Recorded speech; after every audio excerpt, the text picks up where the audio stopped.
राजगढ़ लोकसभा के पूर्व सांसद नारायण सिंह आमलाबे से MP Dastak channel head Salman Ali ने खास बातचीत की। पूर्व सांसद नारायण सिंह आमलाबे ने कहा कि 1984 में जब वह पहली बार दिग्विजय सिंह की राजगढ़ लोकसभा के सांसद बने थे तो उस समय कुंडलिया मोहनपुरा परियोजना को स्वीकृति दिलाई गई थी और रामगंज मंडी रेलवे लाइन को भी राजा साहब ने स्वीकृति दिलाई थी। राजा साहब ने उनके कार्यकाल में राजगढ़ संसदीय क्षेत्र के लिए बहुत कार्य किया है और हम वादा निभाओ यात्रा के माध्यम से जनता के बीच केंद्र सरकार की वादा खिलाफी को लेकर जा रहे हैं। क्या कुछ कहा पूर्व सांसद ने, आइए सुनते हैं। नमस्कार, आप देख रहे हैं एमपी दस्तक और मैं हूं सलमान अली। इस वक्त हमारे साथ राजगढ़ संसदीय क्षेत्र से पूर्व सांसद और ऐसे नेता जिन्होंने लोकसभा में राजगढ़ की हर एक आवाज और जनता की आवाज को उठाने का काम किया।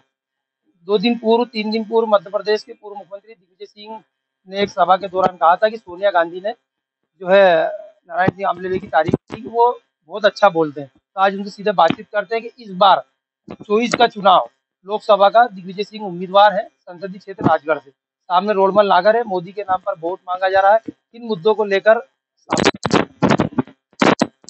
आज राजगढ़ संसदीय क्षेत्र से हम सबके नेता और मध्य प्रदेश के पूर्व मुख्यमंत्री महोदय और राज्यसभा के सांसद महोदय हमारे नेता राजगढ़ संसदीय क्षेत्र से कांग्रेस पार्टी के उम्मीदवार। देश के अंदर अगर कोई चुनाव लड़ रहे हैं कांग्रेस पार्टी के बड़े नेता तो उनमें हमारे आदरणीय राजा साहब का भी नाम आता है। और आप देख रहे होंगे कि आदरणीय राजा साहब ने चाहे वो मुख्यमंत्री रहे, सांसद रहे, राज्यसभा सांसद है, कोई पद नहीं था, लेकिन उसके बाद भी जिस प्रकार से राजगढ़ संसदीय क्षेत्र के लिए जो आदरणीय बड़े राजा साहब ने किया है आज तक कोई भी नेता नहीं कर पाया। भारतीय जनता पार्टी का 20 साल से सरकार होने आ रहे हैं, लेकिन एक भी राजगढ़ संसदीय क्षेत्र में भारतीय जनता पार्टी के नेताओं ने, उनके मुख्यमंत्री जी ने, उनके सांसद ने 10 साल से सांसद है, लेकिन कोई भी ऐसी जन कल्याणकारी योजना नहीं है कि जिसके नाम पर भारतीय जनता पार्टी यहाँ पर वोट मांगे। तो कह रहे कुंडलिया मोहनपुरा भारतीय जनता पार्टी लेकर आई।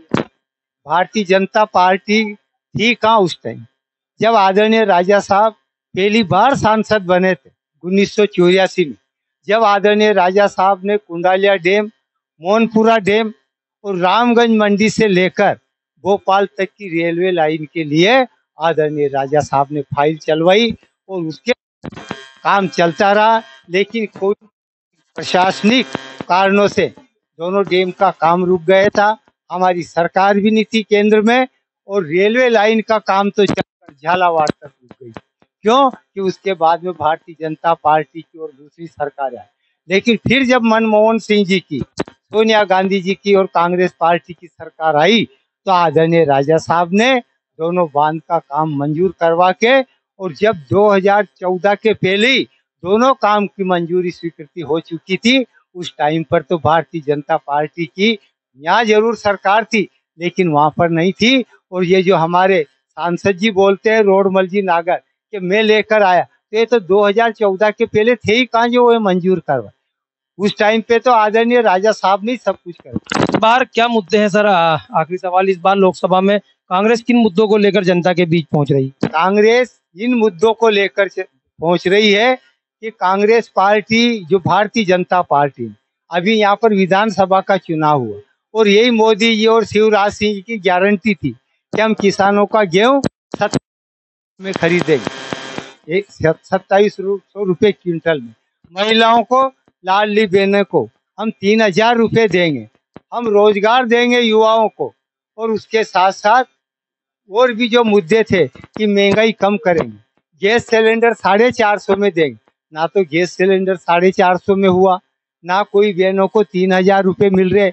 अभी आदरणीय राजा साहब जब पद यात्रा कर रहे, आपको याद होगा देश के अंदर चुनाव हो रहा, लेकिन पहले नेता ऐसे हैं पूरे देश के अंदर कि जो पद यात्रा करके और इनकी जो गारंटी थी वो वादा निभाओ यात्रा को लेकर चल रहे। और अभी जब आए आदरणीय राजा साहब आज सहारनपुर विधानसभा क्षेत्र में यहाँ पर देश और माता जी से आ रहे थे, बीच में एक गोडाउन पड़ा, वहां पर किसानों से मिले, उनसे बात की कि आपका गेहूं किस भाव तुल रहा है। तो किसानों ने बात की कि हमारी गारंटी तो थी कि 2700 रुपये में, लेकिन ये 2275 में तोड़ रहे हैं।